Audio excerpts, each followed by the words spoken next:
Olá, meu irmão, vamos mais uma meditação de hoje. Hoje nós vamos para o capítulo 2, versículo do 12 até o 17. Hoje nós vamos estudar a terceira igreja, a igreja de Pérgamo. Diz assim, aqui nós vamos vir primeira apresentação, né, dessa igreja, que é no capítulo 2, versículo 12, que a apresentação diz assim: ao anjo da igreja em Pérgamo, escreve, essas coisas diz aquele que tem a espada afiada de 2 gumes. Então aqui é uma apresentação.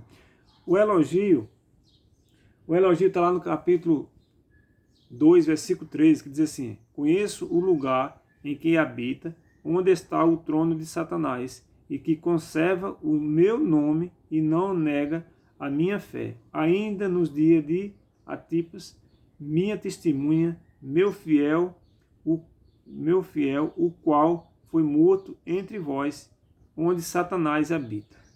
Isso aí é um elogio, né? E o terceiro é uma reprovação.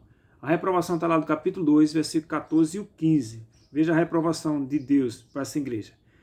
Tenho, todavia, contra ti algumas coisas, pois que tem aí os que sustentam a doutrina de Balaal, o qual ensinava a Balaque a arma cilada diante dos filhos de Israel, para comerem coisa sacrificada aos ídolos e praticarem a prostituição.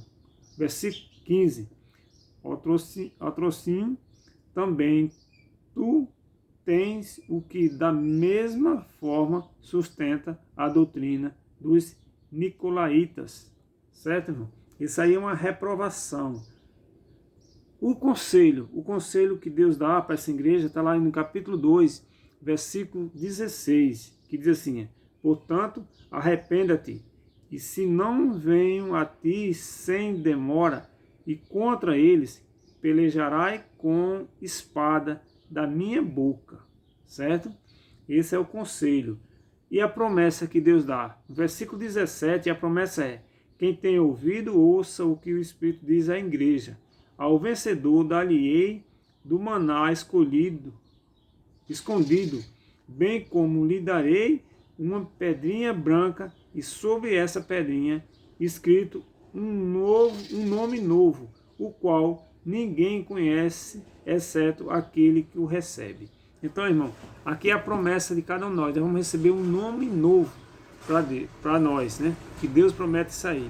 Veja o que é que diz aqui, ó. Aqui é bem interessante essa igreja que diz assim: Pérgamo, uma igreja popular.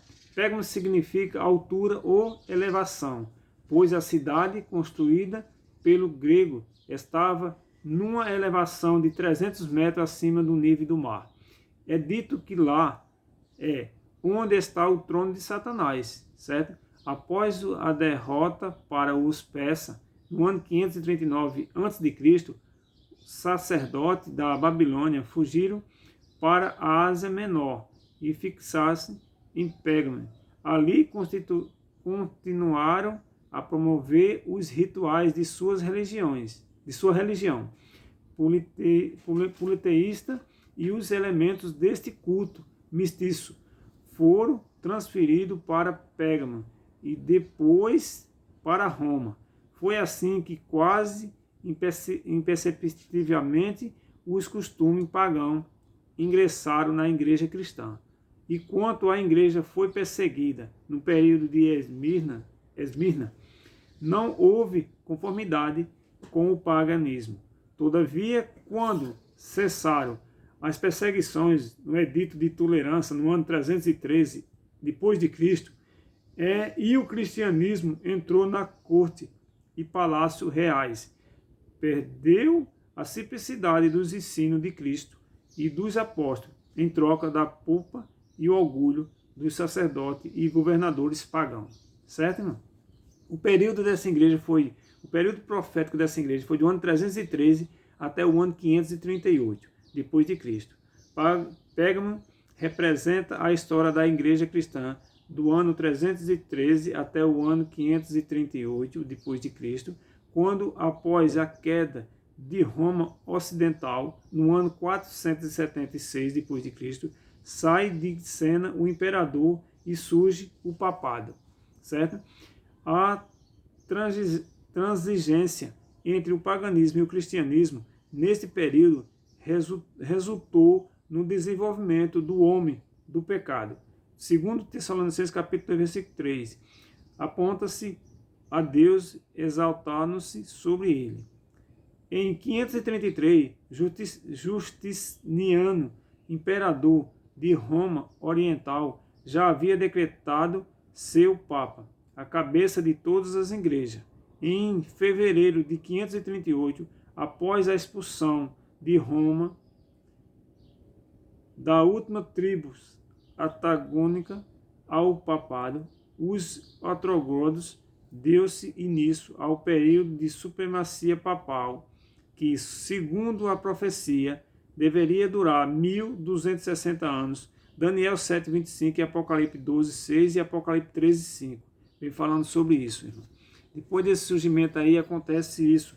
Então, essa segunda igreja entra todas as coisas, todos os costumes pagãos que você for ler, se você for ler mesmo do capítulo 2, versículo 12 até o 17, você vai entender com mais detalhe. É porque não temos tempo para explicar detalhe por detalhe. Mas aí isso é um resumo de tudo, né? E vocês vão entender sim. Então que Deus abençoe e que nós possamos estar ao lado de Jesus Cristo. Não de doutrina, ensinamento errado, certo? Vamos orar? Oremos. Maravilhoso Deus e Pai Todo-Poderoso, obrigado, Senhor, por tudo que o Senhor tem feito nas nossas vidas. Nós te agradecemos, Senhor, por mais um dia. Em nome de teu Filho amado, estamos aqui. Abençoe cada família que vai ouvir essa mensagem, essa meditação hoje. Que a graça e a misericórdia do Senhor esteja na vida de cada um de nós. Nós te pedimos e te agradecemos em nome de Jesus. Amém.